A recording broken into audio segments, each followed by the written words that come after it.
Hello student, हम Mukesh classes में आपका स्वागत है। हम हिंदी की क्लास में हमारे जो टॉपिक चल रहा है वो चल रहा है संधि। संधि के अंतर्गत हम स्वर संधि के भेद और उनके उदाहरणों के बारे में हम अध्ययन कर चुके हैं।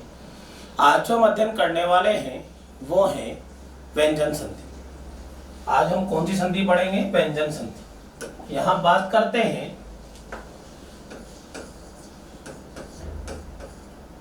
व्यंजन संधि।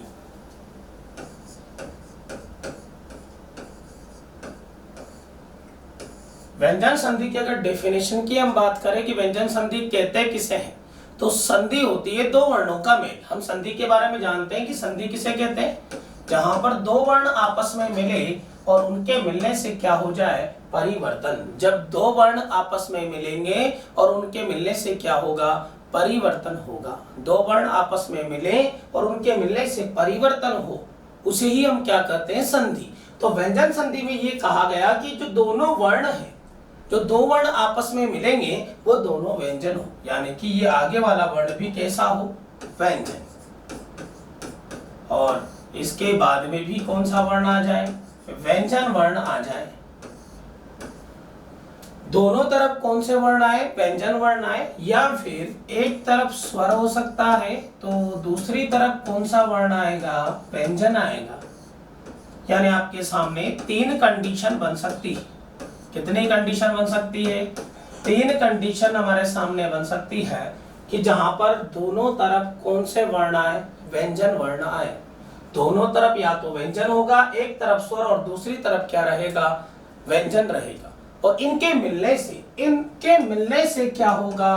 परिवर्तन। इनके मिलने से जो विकार उत्पन्न होता है या जो परिवर्तन होता है, इन वर्णों के मिलने से जो विकार उत्पन्न होता है या परिवर्तन जो होता है, उसी को वह कहा जाता है व्यंजन संधि। कौन सी संधि?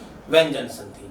व्यंजन संधि की डेफिनेशन आपको समझ में आ गई होगी कि जब दो व्यंजन वर्ण आपस में मिले या नियम अनुसार किसी स्वर के साथ व्यंजन का मेल हो, तो उसे हम कौन सी संधि कहेंगे? व्यंजन संधि। व्यंजन संधि में आगे हम बात करें तो इसके लिए व्यंजन संधि पढ़ने से पहले हमें व्यंजनों का ज्ञान होना चाहिए, क्योंकि अगर व्यंजनों का ज्ञान नहीं है तो फिर हम व्यंजन संधि नहीं कर सकते। तो व्यंजनों के लिए आपको पता है, सिंपल सा मैंने वर्ण विचार के अंतर्गत बताया है कि व्यंजन जो होते हैं मुख्यतः कितने होते हैं? 33 होते हैं। व्यंजन मुख्यतः कितने होते हैं? 33 होते हैं। यानी व्यंजनों की संख्या, अगर अपन व्यंजन की बात करें तो व्यंजन कितने होते हैं? 33। इन 33 व्यंजनों को तीन भागों में बांटते हैं। पहला होता है स्पर्श, जिसके अंतर्गत आते हैं 25। दूसरे नंबर पर होता है अंतस्थ, जिसमें कितने आते हैं? 4। और तीसरे नंबर पर होता है ऊष्म व्यंजन, जिसमें भी कितने आते हैं? 4। टोटल मिला के कितने हो जाते हैं? 33। तो मुख्यतः जो 33 व्यंजन है, यानी स्पर्श व्यंजन की अगर हम बात करें तो क से लेकर म तक ये सब आप जानते हो। अंतस्थ व्यंजन बोले तो कौन कौन से? य, र, ल और व। और ऊष्म व्यंजनों की हम बात करें तो श, श और ह। ये सब क्या है? व्यंजन है। इन व्यंजन वर्णों में 33 व्यंजनों में से एक व्यंजन आगे आएगा, दूसरा व्यंजन पीछे आएगा, या एक तरफ स्वर आएगा। स्वरों की संख्या हिंदी में कितने? 11 स्वर है। उन 11 में से एक स्वर एक तरफ आ जाए, दूसरी तरफ व्यंजन हो, या फिर पहले व्यंजन आ जाए बाद में स्वर हो, और उनके मिलने से क्या होगा? परिवर्तन होगा। उसी को हम क्या कहेंगे? व्यंजन संधि कहेंगे। व्यंजन संधि में ध्यान रखना, स्वर संधि में तो हमने क्या पढ़े थे? भेद पढ़े थे। लेकिन यहाँ पर व्यंजन संधि में हम इसके भेद नहीं होते। हिंदी के अंतर्गत यहाँ पर हम नियम पढ़ते हैं। क्या पढ़ते हैं? नियम। और नियमों की हमें पालना करनी है। नियम अगर हमें समझ में आ गए तो व्यंजन संधि बहुत आसान है समझने ही है। यहाँ पर हम एक एक नियम को ढंग से समझें, और व्यंजनों को या व्यंजन संधि को समझने के लिए हमें व्यंजनों का ज्ञान होना चाहिए, जो आपके सामने है। व्यंजन मुख्यतः कितने हैं? 33 है। 33 को कितने भागों में बांटा? 3 भागों में। पहला स्पर्श, दूसरा अंतस्थ और तीसरा ऊष्म। तो हम बात करते हैं व्यंजन संधि के नियमों की।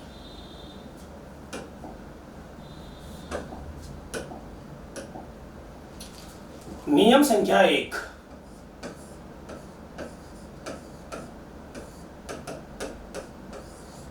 व्यंजन संधि का पहला नियम अच्छे से समझना। क्या होता है पहला नियम? तो व्यंजन संधि का पहला नियम ये कह रहा है कि पहले शब्द के अंत में, कहां पर? पहले शब्द के अंत में किसी भी व्यंजन वर्ग का पहला वर्ण हो। किसी भी व्यंजन वर्ग का कौन सा वर्ण हो? पहला। देखिए पहला वर्ण कौन सा होता है? किसी भी वर्ग का पहला वर्ण होता है क, च, ट, त और प, यही होता है। तो ये कहा कि पहले शब्द के अंत में किसी भी व्यंजन वर्ग का कौन सा वर्ण हो? पहला। और इसके बाद में किसी भी वर्ग का, ऐसा हम कह सकते हैं, इसके बाद में जो वर्ण है वह स्वर हो,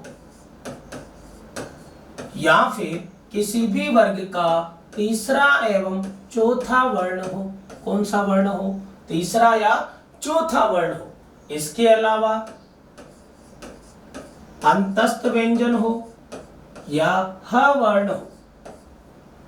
समझना, यदि पहले किसी भी वर्ग का कौन सा वर्ण हो? पहला वर्ण हो, और इसके बाद में या तो आ जाए स्वर, या किसी भी वर्ग का कौन सा वर्ण? तीसरा या चौथा वर्ण आ जाए। अंतस्थ व्यंजन, अंतस्थ व्यंजन बोले तो यर लव, या फिर ह वर्ण हो, तो ये जो पहला वर्ण है ये अपने ही वर्ग के तीसरे वर्ण में बदल जाता है। ये पहला वर्ण अपने ही वर्ग के कौन से वर्ण में बदलेगा? तीसरे वर्ण में। यानी कि क के स्थान पर तीसरा वर्ण बनेगा ग, च के स्थान पर तीसरा वर्ण बनेगा ज, ट के स्थान पर ड, त के स्थान पर द और प के स्थान पर ब बनेगा।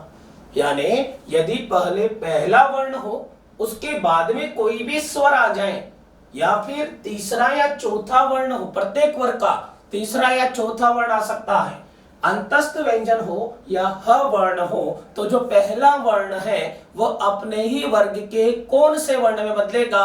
तीसरे वर्ण में। यानी क आया तो क का क्या बन जाएगा? ग, च आया तो बनेगा ज, ट आया तो बनेगा ड और त आया तो द और प आया तो ब।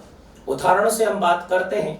जैसे उदाहरण की हम बात करें यहाँ पर, तो पहला उदाहरण हमने लिखा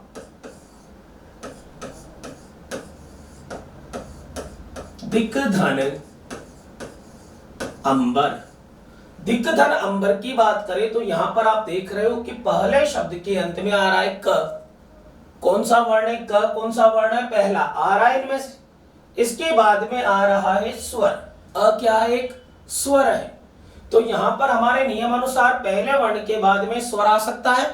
तो परिवर्तन किस पर करें? इस क पे, और क के स्थान पर जो परिवर्तन है वो बनेगा ग। तीसरा वर्ण क के स्थान पर हुआ है ये तीसरा वर्ण। अब तो केवल जोड़ना है। कैसे जोड़ेंगे? दी लिखा, ये ग हलंत है। ग हलंत के बाद में कौन सा स्वर आ रहा है? अ आ रहा है। कौन सा आ रहा है? अ।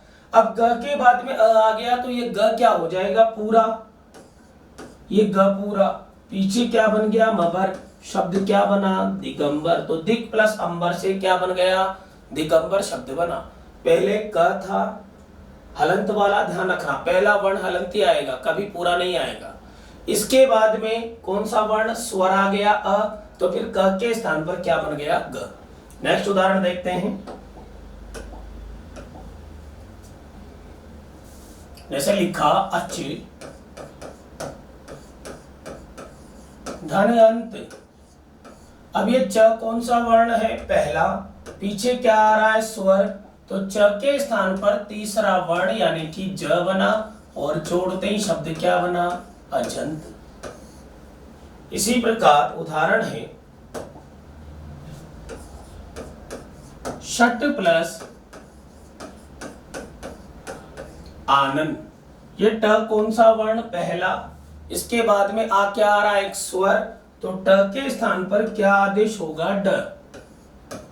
जोड़ेंगे तो श, ड में आ की मात्रा डा, नन क्या बन गया? षडानन। इस षडानन शब्द में ध्यान रखना, समास की अगर बात करें, संधि तो व्यंजन है षट प्लस आनंद से, लेकिन षडानन शब्द में अगर समास की बात करें तो समास है बहुव्रीहि समास। कौन सा समास है? बहुव्रीहि समास। किसे कहते हैं षडानन? छह है आनन जिसके, और छह आनन किसके थे? कार्तिकेय के। किसके हैं?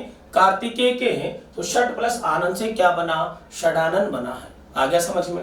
और भी उदाहरण हम देखते हैं यहाँ पर। एक बार फिर नियम समझ लेना। यदि पहले शब्द के अंत में किसी भी वर्ग का कौन सा वर्ण हो? पहला वर्ण हो, इसके बाद में कोई स्वर हो या तीसरा या चौथा अंतस्थ या ह, इनमें से कोई वर्ण आ जाए तो पहला वर्ण अपने ही वर्ग के किसमें बदलेगा, तीसरे वर्ण में। जैसे यहाँ क था तो किसमें बदला, ग में, च था तो ज में, और ट था तो ड में। आगे बात समझ में। और उदाहरण हम देखते हैं।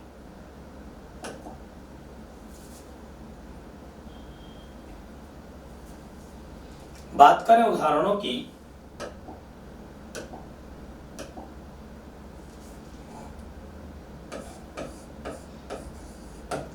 वाकधन ईश।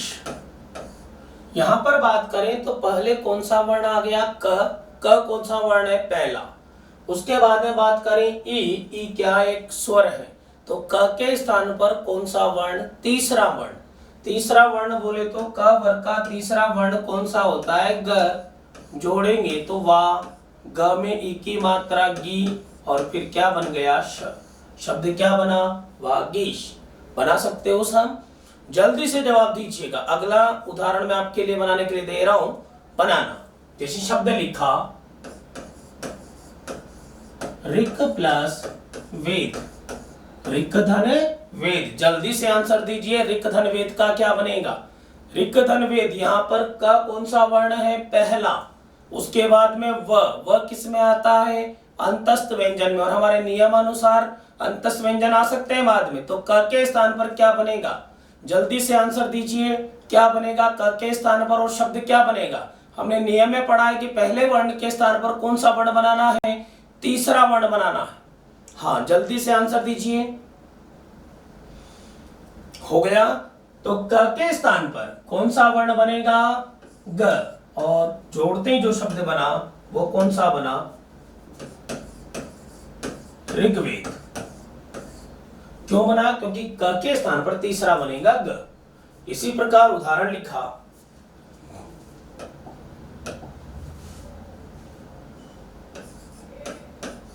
षट प्लस दर्शन। ये ट कौन सा वर्ण है, पहला। इसके बाद में द कौन सा वर्ण है, त वर्ग का तीसरा। यानी आ सकता है तीसरा और चौथा। हमने नियम में लिखा है कि बाद में कौन सा वर्ण आ सकता है, व्यंजन वर्ग का तीसरा या चौथा वर्ण भी आ सकता है। तो ट के स्थान पर हमें परिवर्तन करना है। इस ट के स्थान पर आदेश होगा ड। जोड़ेंगे तो श, ड को और द को जोड़ना है। तो क्या ये दोनों जुड़ सकते हैं क्या, अभी तक तो हम जोड़ते आ रहे थे, ग में ई जुड़ गया था, लेकिन ये स्वर था।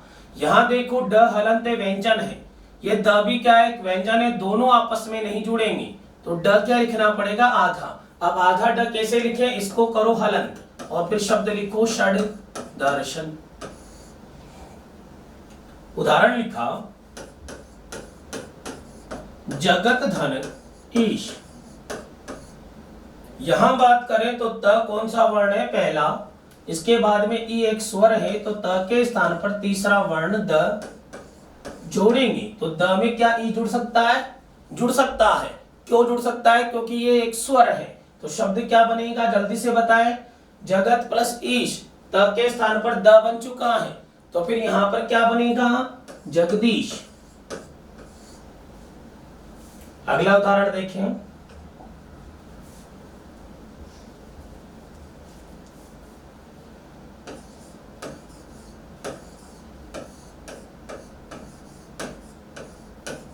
सुपधन अंत। यहां बात करें तो प कौन सा वर्ण है, पहला।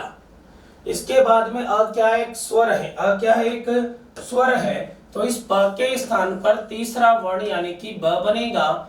जोड़ते ही शब्द क्या बन जाएगा, सुबंत। और भी उदाहरण देखते हैं, जिसे लिखा अप धन द। ये प कौन सा वर्ण है, पहला। पीछे द कौन सा वर्ण है, तीसरा। तो प के स्थान पर कौन सा वर्ण बनेगा, ब वर्ण। और जोड़ते ही शब्द क्या बना, अब्द। इसी प्रकार उदाहरण है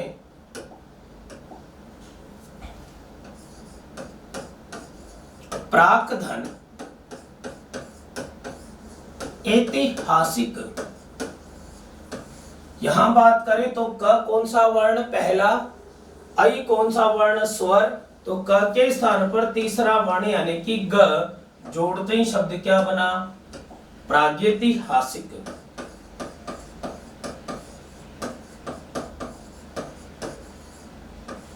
प्रागैतिहासिक। इसी प्रकार अगले उदाहरण की बात करें, सट धन रस। ट कौन सा वर्ण पहला, र कौन सा वर्ण अंतस्थ व्यंजन, परिवर्तन ट पे और ट के स्थान पर क्या बना, ड। जोड़ेंगे तो हमारा जो शब्द है वो बनेगा श। ड में र जुड़ नहीं सकता तो ड हलंत लिखना पड़ेगा और शब्द बना षडरस। लेकिन बच्चों इस शब्द पे गौर कीजिएगा, षडरस लिखा, ड को हलंत किया, र लिखा। अगर मैं चाहूं तो इस ड में र को जोड़ सकता हूं। तो आपको पता है, मैंने आपको बताया भी था कि अगर कभी भी हलंत व्यंजन पहले हो और उसके बाद में र वर्ण पूरा हो तो वो जो र है वो उस वर्ण के नीचे आ जाता है। यानी कि देखिए, ये ड लिखो, इसके नीचे र और फिर श, ऐसा रूप भी बनेगा षडरस। दोनों ही शुद्ध है। ये ड के नीचे क्या आ गया, र आ गया। ये र जो है वो नीचे कब आता है कि जब पहले वाला व्यंजन आधा हो और उसके बाद में र पूरा हो, तो फिर वो जो र है वो उस व्यंजन के कहाँ आ जाता है, नीचे। तो ये हमने कौन से नियम की बात करी, पहले नियम की। व्यंजन संधि का जो पहला नियम है उसमें हमने क्या किया, यदि पहले कौन सा वर्ण हो, पहला। कौन सा वर्ण हो, पहला। हमने यहाँ पर देखा था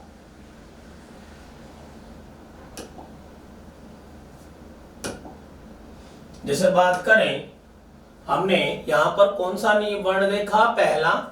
इसके बाद में कौन सा वर्ण आ जाए, स्वर, या फिर तीसरा चौथा अंतस्थ या ह वर्ण हो। तो ये जो पहला वर्ण है वो अपने ही वर्ग के किस में बदल रहा है, तीसरे वर्ण में बदल रहा है।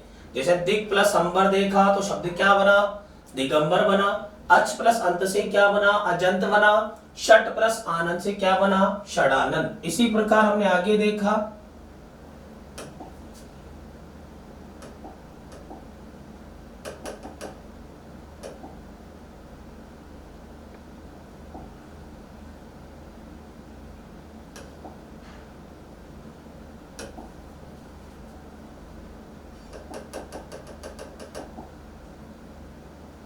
यहां पर देखा सु प्लस अंत से क्या बन गया, सुबंत बना। क्या बना, सुबंत बना। प्राक प्लस ऐतिहासिक से प्रागैतिहासिक बना। इस टाइप से हम बना चुके हैं यहाँ पर।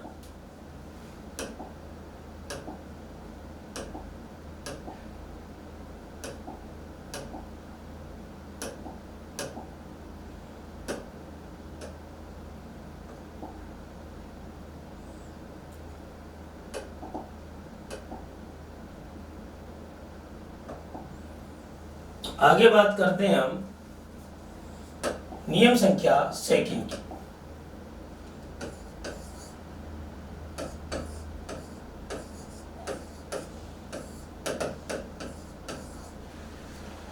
नियम संख्या फर्स्ट के अंदर हमने देखा कि पहले वर्ण के स्थान पर हम तीसरा वर्ण बना चुके हैं।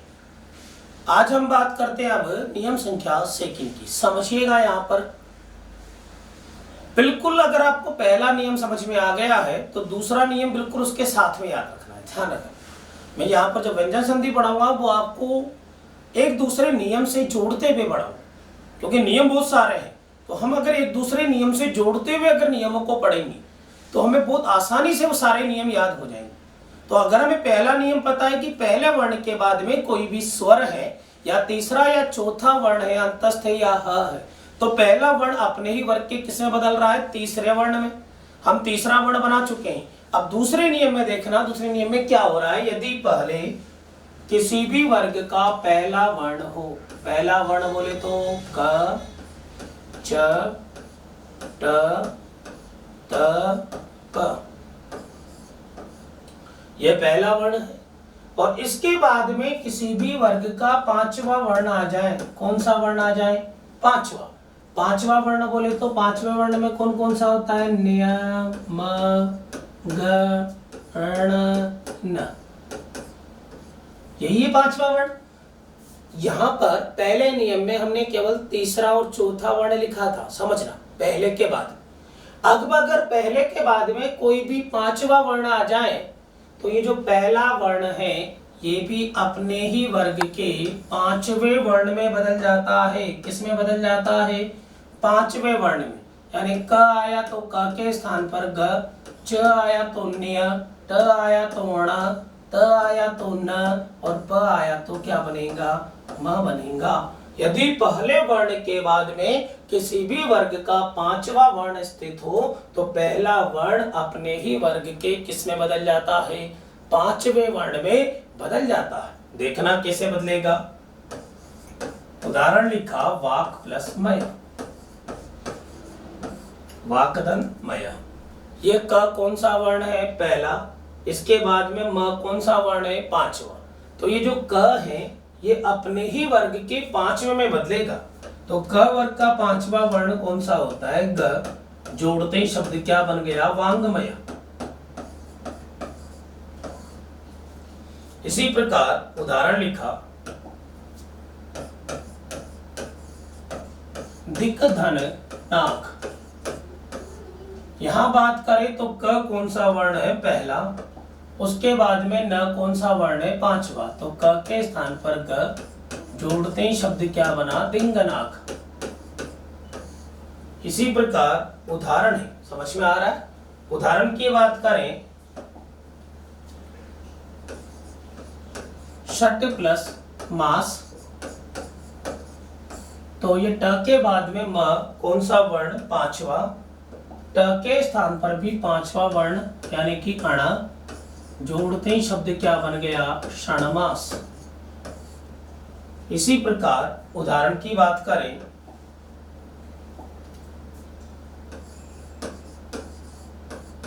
अपधन मय। प के बाद में म, तो फिर प के स्थान पर भी क्या हो जाएगा? पांचवा म, जोड़ते ही शब्द क्या बन गया? अम्मय। कौन सा शब्द बना? अम्मय।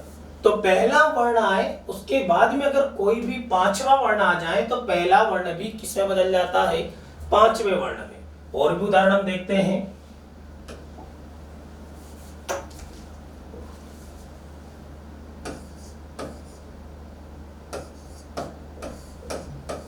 सत्य प्लस मार्ग। ये त कौन सा वर्ण है? पहला। म कौन सा वर्ण? पांचवा। तो त के स्थान पर क्या बनेगा? त के स्थान पर पांचवा वर्ण बात करें तो त थ द ध न, और आपका जो शब्द बना वो बना सन्मार्ग। इसी प्रकार उदाहरण लिखा उत्धन नयन। त कौन सा वर्ण है? पहला। उसके बाद में न कौन सा वर्ण है? पांचवा। तो त के स्थान पर भी न बनेगा और शब्द बनेगा उन्नयन। इसी प्रकार लिखा सट प्लस मातुर।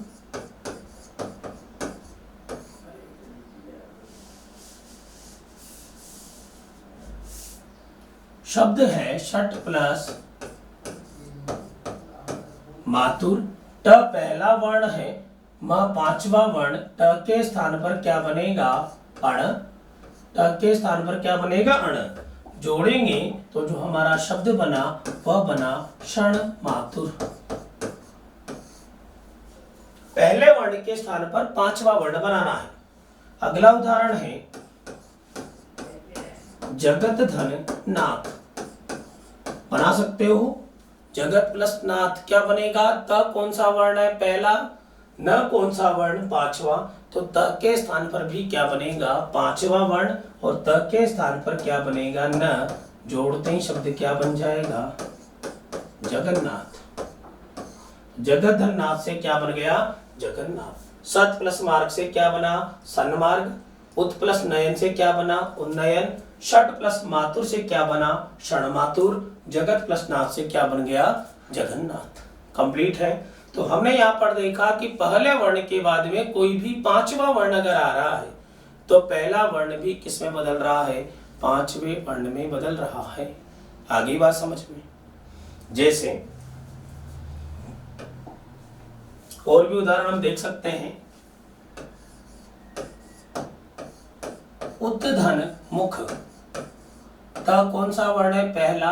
त के स्थान पर क्या बनेगा? न। जोड़ते ही शब्द क्या बन गया? उन्मुख।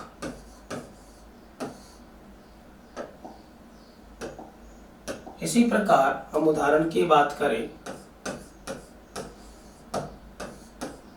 दिक प्लस नाथ, क पहला वर्ण क के स्थान पर क्या बनेगा? पांचवा ग, और जोड़ते ही जो शब्द बना वो बना दिंगनाथ। क्या बन गया?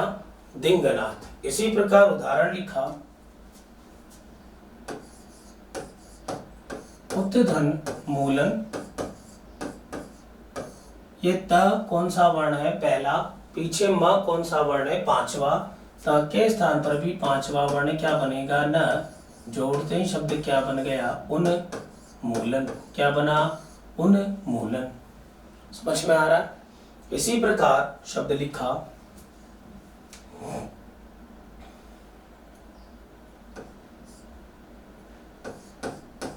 वाक प्लस मूलम।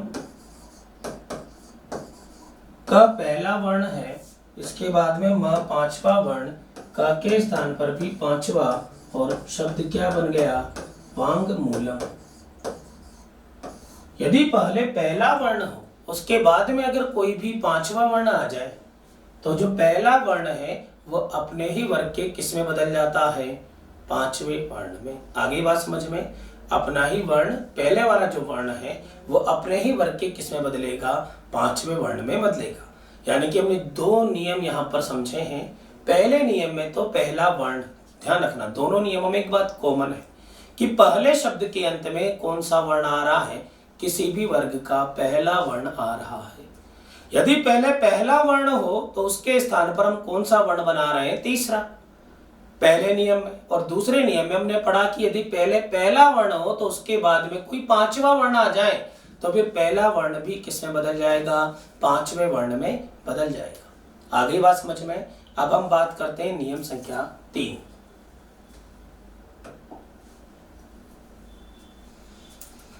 नियम संख्या 3,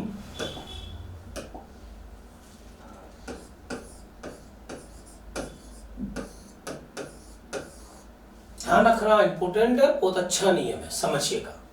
यदि पहले शब्द के अंत में म हो, यदि पहले शब्द के अंत में म हो, ध्यान रखना हलंत वाला आएगा म, इसके बाद में अगर कोई भी स्पर्श व्यंजन हो, कौन सा व्यंजन? स्पर्श व्यंजन। अभी बताए थे थोड़ी देर पहले। यदि पहले शब्द के अंत में तो म हो, हलंत वाला, और इसके बाद में कोई भी कौन सा व्यंजन हो? स्पर्श व्यंजन। अब स्पर्श व्यंजन का मतलब क्या होता है? क से लेकर म तक के वर्ण। कहां से? क से लेकर म तक के वर्ण क्या कहलाते हैं? स्पर्श व्यंजन। तो समझिएगा करना क्या है, यहाँ पर कहा कि पहले हलंत वाला म हो और उसके बाद में कोई भी स्पर्श व्यंजन आए तो ये जो म है ये अनुस्वार में बदल जाएगा। इस म के स्थान पर क्या बना दो? अनुस्वार बना दो। बात समझ में आ गई कि पहले शब्द के अंत में म हो, इसके बाद में स्पर्श व्यंजन यानी क से लेकर म तक का वर्ण आ जाए। क से म में जो वर्ण है 25 व्यंजन जो है, उनमें से कोई भी व्यंजन बाद में स्थित हो तो इस म के स्थान पर क्या बना दो? अनुस्वार बना दो। ऐसा कहा। उदाहरण देखते हैं, यहां तक समझ में आ गई बात? जैसे शब्द लिखा, अहम धन कार। उदाहरण है सम धन गम, सम धन देश, और मृत्युम धन जय। बात करें दम धन ड। आगे बात करें तो शब्द लिखा समधन दिग्ध। समझिएगा, यहां कुछ उदाहरण लिखे हैं और इन सभी उदाहरणों में पीछे आ रहा है म। तो मैंने आपसे नियम में कहा यदि पहले शब्द के अंत में हलंत वाला म हो और बाद में कौन सा व्यंजन हो? स्पर्श व्यंजन, तो ये जो म है पहले शब्द के अंत में, ये म किस में बदल जाएगा? ये म अनुस्वार में बदल जाएगा। ये म किस में बदल जाएगा? अनुस्वार में बदल जाएगा। म किस में बदलेगा? अनुस्वार में। म किसके अंदर बदलना है? अनुस्वार के अंदर म बदलेगा। यहां पर हम बात करते हैं तो जो म है वो किस में बदल रहा है? अनुस्वार। कैसे बदलेगा और रूप कैसे बनेगा देखिएगा।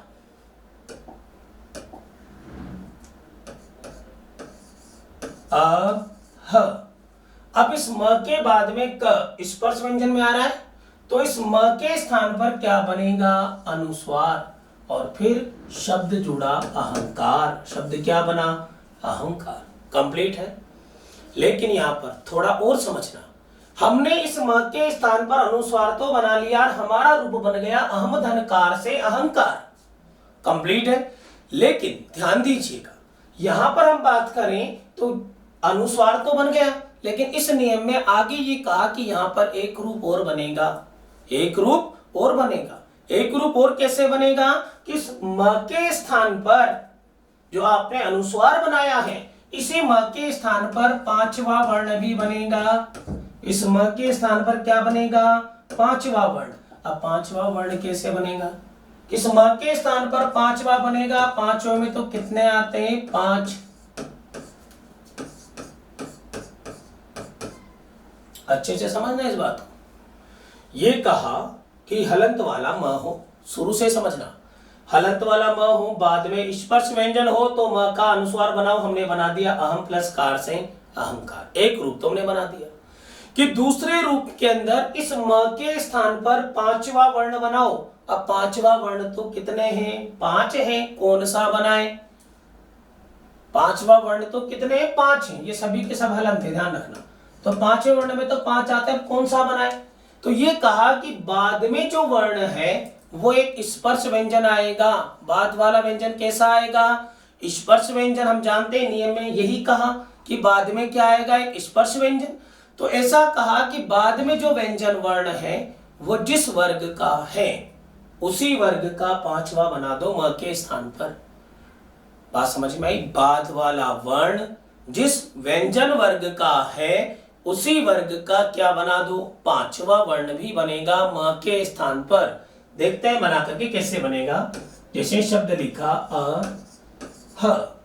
अब इस म के स्थान पर पांचवा बनाना है, तो इस म के स्थान पर बाद में कौन सा वर्ण आ रहा है? क। अब क किस वर्ग में आता है? क वर्ग में। और क वर्ग का पांचवा वर्ण इनमें से कौन सा होता है? पांचों में से ग। तो फिर शब्द बना अहंकार। ये बनेगा हलंत और शब्द बना अहंकार। यानी अहंकार शब्द हम ऐसे भी लिख सकते हैं, ये भी शुद्ध है और ये वाला भी शुद्ध है। भले आपने ये वाला लिखा हुआ नहीं देखा होगा, लेकिन ये दोनों ही रूप शुद्ध है। इस नियम के अनुसार दोनों ही रूप बनते हैं। अनुस्वार वाला भी बनता है और अनुस्वार के स्थान पर पांचवा वर्ण भी बनता है। आगे बात समझ में। समधन गम, अगला उदाहरण है, देखते हैं समधन गम से कैसे बनेगा। जैसे यहां बात करी स, ये ग कौन किस में आता है? स्पर्श व्यंजन में। तो म का क्या बनेगा? अनुस्वार। ये बना दिया अनुस्वार और शब्द बन गया संगम। शब्द क्या बना? संगम। दूसरा रूप बना है, तो दूसरा रूप कैसे बनाएंगे? यहां पर स लिखा, इस ग के आने के कारण ये ग किस में आता है? क वर्ग में। तो क वर्ग में आता है तो क वर्ग का पांचवा ग और शब्द बनेगा गम। क्या बन गया? संगम। इसी प्रकार सम प्लस देश, यहां पर बात करें तो फिर क्या बनेगा? मां के स्थान पर एक रूप में तो अनुस्वार और शब्द बन गया संदेश, लेकिन दूसरे रूप में क्या बनेगा? स लिखा।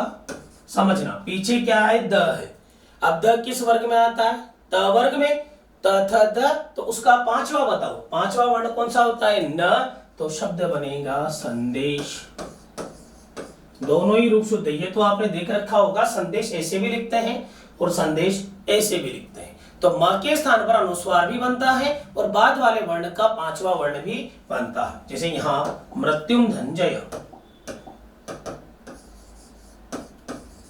एक रूप में तो अनुस्वार ऐसा रूप बनेगा और दूसरे रूप की हम बात करें तो दूसरे में मृत्यु। अब इस बार पीछे आ गया ज किस में आता है? च वर्ग में। तो च वर्ग का पांचवा वर्ण न्य और आपका शब्द ऐसा भी बनेगा मृत्युंजय। इसी प्रकार दम धन ड, यहां बात करें तो द अनुस्वार बनते रूप बनाए सादंड, और दूसरा रूप अगर हम बनाए तो यहाँ पर कैसा बनेगा? द लिखा, पीछे कौन सा वर्ण है? ड। अब ड किस में आता है? ड वर्ण की अगर हम बात करें तो ड आता है टमाटर वाले में, तो उसका पांचवा बनता है अण, और आपका जो शब्द बनेगा वो बनेगा दंड। आ गई बात समझ में? तो यहां तक के उदाहरण हमें समझ में आ गए होंगे कि पहले शब्द के अंत में हलंत वाला म, पहले शब्द के अंत में क्या हो? हलंत वाला म हो, और इसके बाद में कोई भी स्पर्श व्यंजन अगर आ जाए, कौन सा वर्ण आ जाए? स्पर्श व्यंजन, तो ये जो म है ये किस में बदलेगा? अनुस्वार में बदलेगा। या इसके अलावा इस म के स्थान पर कौन सा वर्ण भी बनता है? पांचवा वर्ण भी बनता है। जैसे यहाँ शब्द था अहमधनकार, कौन सा था? अहमधनकार। तो हमने क्या बनाया? एक रूप में तो अनुस्वार बनाया और बन गया अहंकार, पांचवा वर्ण बनाया तो अहंकार।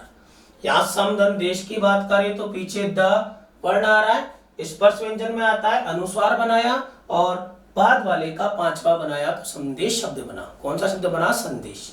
आ गई बात समझ में? और उदाहरण हम इसके देखते हैं।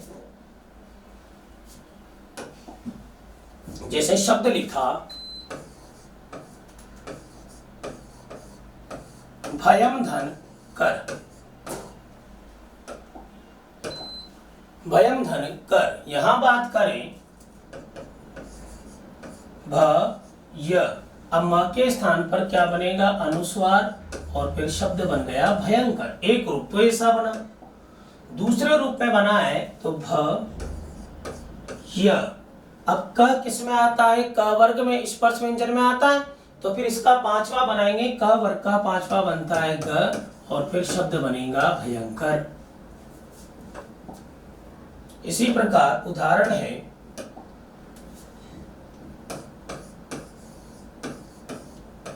किम प्लस चित, यहां बात करें तो एक रूप तो आपका बनेगा अनुस्वार वाला, यानी कि किंचित। दूसरे रूप में अगर हम बनाना चाहें तो दूसरा रूप जो बनेगा वो क्या बनेगा कि च आ रहा है पीछे, पीछे कौन सा वर्ण आ रहा है? च, तो च वर्ग का पांचवा न्य बनता है और जो शब्द है वह बनेगा किंचित। क्या बनेगा? किंचित। जैसे हमने लिखा धुरम धनधर, यहां बात करें तो एक रूप तो कैसा बनेगा? अनुस्वार वाला, शब्द बना धुरंधर, और एक रूप में क्या बनेगा? न, तो शब्द बना धुरंधर। इसी प्रकार उदाहरण लिखा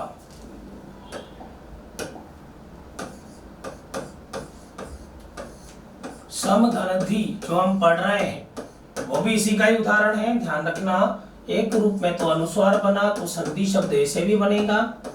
दूसरा रूप अगर हम बनाना चाहें तो दूसरा रूप में कैसे बनेगा? स लिखो, बाद में कौन सा वर्ण है? ध। ध किस वर्ग में आता है? त वर्ग में, तो त वर्ग का पांचवा क्या बनेगा? न, और आपका जो शब्द बनेगा वो क्या बनेगा? संधि। कौन सा बना? संधि बना। तो सम प्लस धी से क्या बन गया? संधि शब्द बन गया है। आ गई बात समझ में? जैसे शब्द लिखा, एक अच्छा उदाहरण देखते हैं। जैसे लिखा सम धन ज्ञा, समधन ज्ञा की बात करें तो मैंने अनुस्वार लगाया तो एक रूप तो आपका ऐसा बना संज्ञा। दूसरे रूप में अगर हम बात करें तो यहाँ पर क्या बनेगा? स बनेगा। अब ध्यान दीजिए, ये जो ज्ञ वर्ण है ये किस वर्ग में आता है? ये तो किसी वर्ग में नहीं आता, लेकिन यहाँ भी पांचवा वर्ण बनेगा। क्यों बनेगा? ये जो ज्ञ है ये एक संयुक्त अक्षर है और ये बनता है बच्चों ज और न्य से। किससे बनता है? ज और न्य से। अब बाद में कौन सा वर्ण आ गया? ज आ गया, तो ज किस में आता है? च वर्ग में, तो उसका पांचवा क्या बनेगा? न्य, और आपका जो शब्द बनेगा वो क्या बनेगा? संज्ञा।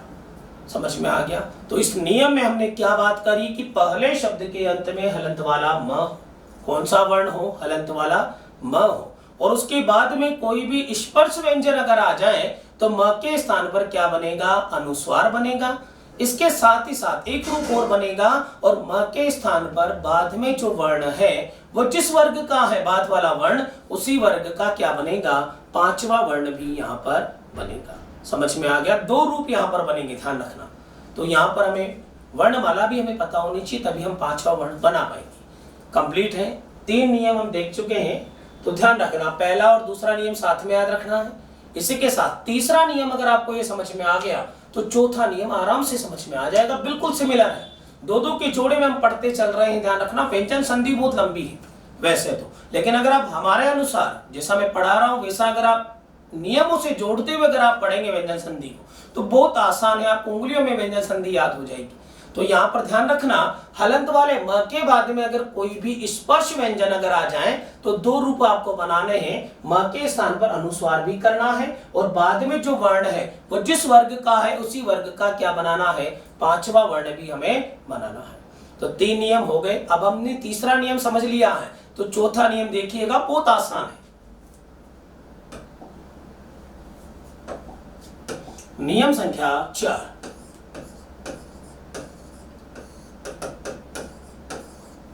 ये नियम संख्या 4 क्या कहता है, यदि पहले म हो, हलंत वाला म। ध्यान रखना, तीसरे नियम में भी क्या आ रहा था, हलंत वाला म आ रहा था, और यहां भी कौन सा वर्ण आ रहा है, हलंत वाला म आ रहा है। इस हलंत वाले म के बाद में कोई भी अंतस्थ व्यंजन, कौन सा व्यंजन, अंतस्थ व्यंजन। अब अंतस्थ व्यंजन बोले तो क्या होते हैं, य, र, ल, व, या फिर उष्म व्यंजन। कौन से व्यंजन, उष्म। अब उष्म का मतलब क्या होता है बच्चों, श, श, श और ह। पिछले वाले नियम में हलंत वाले म के बाद में कौन सा वर्ण आ रहा था, स्पर्श व्यंजन।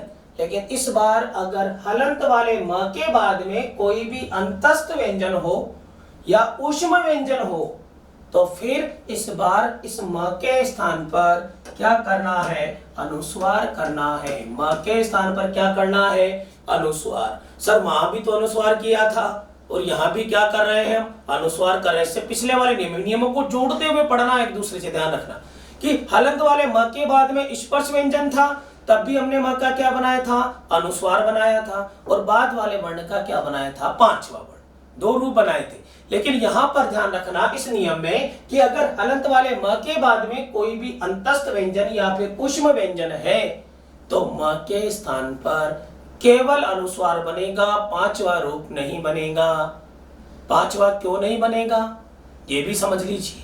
पांचवा वर्ण क्यों नहीं बनेगा, तो ये कहा कि बाद वाला जो वर्ण है वह अवर्गीय व्यंजन है। कौन सा व्यंजन है, अवर्गीय। वर्गीय व्यंजन नहीं है। अगर वर्गीय व्यंजन होता तो म के स्थान पर क्या बनता, पांचवा वर्ण।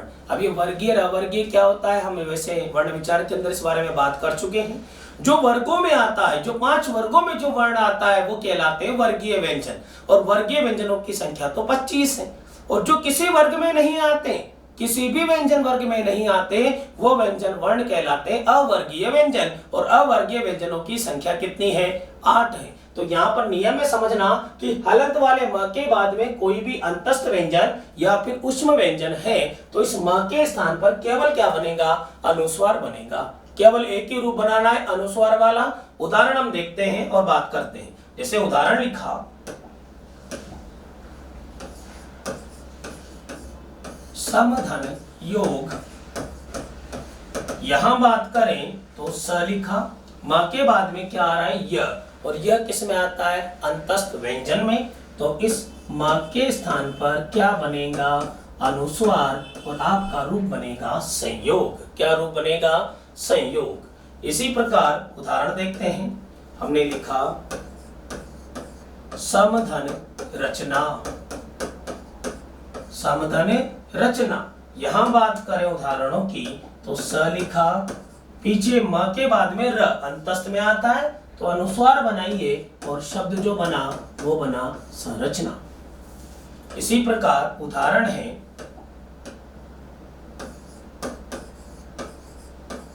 स्वयं धन वर। हलंत वाले म के बाद में अंतस्थ व्यंजन तो फिर क्या बन गया, अनुस्वार, और शब्द बना स्वयंवर। क्या बना? स्वयंवर।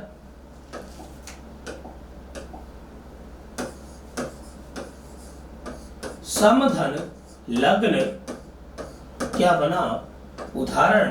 केवल आपको क्या बनाना है? अनुस्वार आपको बनाना है और क्या बन जाएगा? संलग्न। आ गया समझ में? तो यहां पर देखना, म के बाद में कोई भी अंतस्थ व्यंजन है या ऊष्म व्यंजन है तो फिर म के स्थान पर क्या बनाओ? अनुस्वार बनाओ। समधन योग से क्या बना? संयोग। समधन रचना से क्या बना? संरचना। स्वयंधन वर से क्या बना? स्वयंवर। और समधन लग्न से क्या बना? संलग्न। और भी उदाहरण हम इसके देखते हैं। जैसे शब्द लिखा समधन विधान। बनाइए, आप लोग बना सकते हो बच्चों, जल्दी से आंसर दीजिए। सम प्लस विधान क्या बनेगा? इसी प्रकार में और भी उदाहरण लिख रहा हूं। जैसे लिखा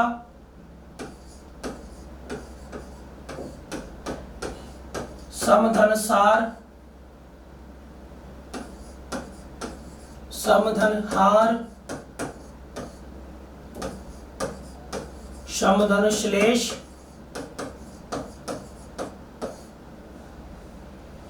इसी प्रकार समधन योजन, समधन वैधानिक। बनाइए, जल्दी से आंसर दीजिए इन सब सवालों का। यहाँ पर कुछ संधि विच्छेद करके दिए हुए हैं। यहाँ पर पहले म आ रहा है, हम देख रहे हैं, बाद में कोई भी अंतस्थ या ऊष्म व्यंजन आ रहा है, तो इन शब्दों पे क्या बनेगा? जैसे सम प्लस विधान, जल्दी से बताएं क्या बनेगा? समधन विधान का केवल आपको क्या बनाना है? अनुस्वार हमें बनाना है। केवल क्या बनाना है? अनुस्वार। तो अनुस्वार अगर हमने बनाया तो शब्द क्या बन गया? संविधान। इसी प्रकार समधन सार क्या बनेगा? समधन सार का शब्द बना संसार। क्या बनेगा? संसार बनेगा। जल्दी से आंसर दीजिए, सभी शब्दों में क्या बनेगा? समधन हार क्या बनेगा? समधन श्लेष क्या बनेगा? समधन योजन का क्या बनेगा? और समधन वैधानिक का क्या बनेगा? यानी म के बाद में कोई भी अंतस्थ या ऊष्म व्यंजन है तो हमें म का क्या बनाना है? केवल अनुस्वार बनाना है। जैसे सम प्लस हार से क्या बन गया? संहार। केवल एक ही रूप बनेगा यहाँ पर। समधन श्लेष से संश्लेष, समधन योजन से संयोजन और समधन वैधानिक से संवैधानिक। आगे बात समझ में? यहां पर हमने बात करी नियम की, तो पहला और दूसरा नियम साथ में याद रखना बच्चों, और तीसरा और चौथा नियम साथ में याद रखना, क्योंकि दोनों नियमों में एक समानता है कि हलंत वाले म के बाद में स्पर्श व्यंजन अगर आ रहा है तो फिर म के स्थान पर हम पांचवा भी बना रहे हैं और अनुस्वार भी बना रहे हैं। लेकिन अगर म के बाद में अंतस्थ और ऊष्म व्यंजन ही आ रहा है तो फिर हम म के स्थान पर केवल एक रूप बना रहे हैं, वो कौन सा? अनुस्वार वाला। आज हमने कितने नियमों की बात करी? यहाँ पर 4 नियमों की। यहाँ पर हम कितने नियम पढ़ चुके हैं? 4 नियम। व्यंजन संधि के 4 नियम हमने यहाँ पर देखे हैं। यदि पहले पहला वर्ण हो, उसके बाद में कोई भी स्वर आ जाए, तीसरा चौथा अंतस्थ या ह वर्ण आ जाए, तो पहला वर्ण अपने ही वर्ग के किसमें बदलता है? तीसरे वर्ण में यह बदलता है। फिर हमने देखा यदि पहले वर्ण के बाद में कोई भी पांचवा वर्ण है तो जो पहला वर्ण है वो अपने ही वर्ग के किसमें बदलेगा? पांचवे में। तो ध्यान रखना मित्रों, पहला और दूसरा नियम साथ में आपको याद रखना है। फिर नियम संख्या 3 और 4 दोनों में सिमिलरिटी है, उसी प्रकार पहले और दूसरे में भी सिमिलरिटी है। ध्यान रखना, समानता को ध्यान में रखते हुए हमें नियमों को पढ़ना है और तभी जाके हम नियम याद रख सकेंगे, क्योंकि नियम तो बहुत सारे पढ़ेंगे। तो इसलिए हमें नियमों को जोड़ते हुए, एक दूसरे के साथ जोड़ते हुए नियमों को समझना है। तीसरे नियम में हमने व्यंजनों की बात करी, तो म के बाद में हलंत वाला म। पहली बात तो क्या है? दोनों में कौन सा वर्ण आ रहा है? हलंत वाला म आ रहा है। बाद में कोई भी स्पर्श व्यंजन है तो म के स्थान पर अनुस्वार बनाओ, बाद वाले का पांचवा बनाओ। वो जिस वर्ग का है बाद वाला वर्ण, उसका क्या बनेगा? पांचवा। और नियम संख्या 4 के अंदर हमने क्या देखा? अगर हलंत वाले म के बाद में कोई भी अंतस्थ या ऊष्म व्यंजन है तो फिर म के स्थान पर क्या बनेगा? केवल और केवल अनुस्वार ही बनेगा। आ गई बात समझ में? आज हमने कितने नियम पढ़े हैं बच्चों? 4 नियम। इसी प्रकार अगर हम नियमों को जोड़ते हुए समझते हुए चलेंगे तो आपको हिंदी बहुत आसानी से संधि समझ में आ जाएगी। बहुत सारे विद्यार्थियों की ये भ्रांति होती है, ऐसा डर रहता है कि सर संधि समझ में नहीं आती, सर स्वर तो हमें याद हो गई लेकिन व्यंजन हमें समझ में नहीं आती। व्यंजन बहुत आसान है, बहुत आसान संधि। अगर आप नियमों को जोड़ते हुए, जैसा हम बता रहे हैं कि आपको पहला और दूसरा नियम साथ में याद रखना है, तीसरा और चौथा नियम साथ में, कनेक्शन के साथ अगर नियमों को याद रखोगी तो आराम से इसी वे में आपको संधि टॉपिक समझ में आ जाएगा। आज के लिए इतना ही, धन्यवाद।